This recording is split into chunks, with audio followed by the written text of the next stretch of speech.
તો ફરી એકવાર ગરમીમાં શેકાવા માટે તૈયાર થઈ જજો, કારણ કે એક સાથે 2 થી 3 ડિગ્રીનું તાપમાન વધી શકે છે। 15 મે સુધી વિવિધ જિલ્લામાં ગરમીનું યલો એલર્ટ આપવામાં આવ્યું છે।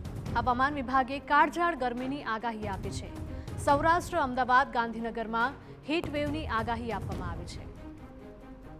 તો 15 મે સુધી વિવિધ જિલ્લામાં ગરમીનું યલો એલર્ટ આપવામાં આવ્યું છે। હવામાન વિભાગે કાળઝાળ ગરમીની આગાહી આપતા કહ્યું છે કે રાજ્યભરમાં ભીષણ ગરમી પડશે। કચ્છ, દેવભૂમિ દ્વારકા, રાજકોટ, સુરેન્દ્રનગરમાં 9 મે હીટવેવની આગાહી આપવામાં આવી છે। તો આ સાથે અનેક એવા શહેરો છે। 10 તારીખની વાત કરીએ તો કચ્છ, દેવભૂમિ દ્વારકા અને રાજકોટ તથા પોરબંદરમાં પણ હીટવેવની આગાહી આપવામાં આવી છે। તો આ સાથે સૌરાષ્ટ્રના અમુક વિસ્તારોમાં પણ હીટવેવનું એલર્ટ જાહેર કરવામાં આવ્યું છે। તેના કારણે લોકોને ઘરની બહાર જરૂર વગર બહાર ન નીકળવાની સલાહ પણ હવામાન વિભાગ દ્વારા આપવામાં આવી છે। ગીર સોમનાથ, અમરેલી, ભાવનગર અને સુરેન્દ્રનગરમાં પણ 10મી તારીખે હીટવેવ થશે, તેને લઈને લોકોને સાવચેત કરવામાં આવ્યા છે। તો બનાસકાંઠા, પાટણ, સુરત અને વડોદરામાં પણ 10 મે હીટવેવની આગાહી આપવામાં આવી છે, જેના કારણે લોકોએ સતર્ક રહેવું અને વધુમાં વધુ પાણી પીવું, ડિહાઇડ્રેશન ન થાય તેનું પણ ખાસ ધ્યાન રાખવાનું કહેવામાં આવ્યું છે।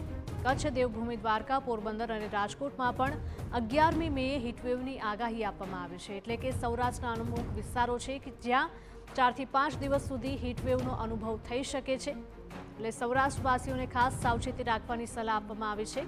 ગીર સોમનાથ, અમરેલી, ભાવનગર અને સુરેન્દ્રનગરમાં પણ 11મી તારીખે હીટવેવની આગાહી આપવામાં આવી છે।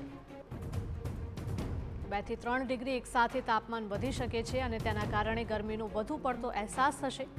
તો અમદાવાદ, ગાંધીનગર, બનાસકાંઠા અને પાટણમાં 11મી મે હીટવેવની આગાહી આપવામાં આવી છે। એટલે કે મધ્ય ગુજરાતમાં પણ હીટવેવ આવે તેવી સંભાવના છે અને તેને લઈને લોકોને સાવચેત કરાયા છે।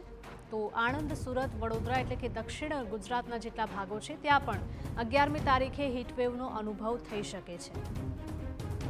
તો આણંદ, સુરત, વડોદરા સાથે સાથે કચ્છ, દેવભૂમિ દ્વારકા, રાજકોટ અને ગીર સોમનાથમાં પણ 12મી તારીખે એટલે કે 12 મે હીટવેવની આગાહી આપવામાં આવી છે। તો ફરી એકવાર ભીષણ ગરમી રાજ્યભરમાં જોવા મળશે। અમરેલી, ભાવનગર અને સુરેન્દ્રનગરમાં પણ 12મી તારીખે હીટવેવની આગાહી આપવામાં આવી છે।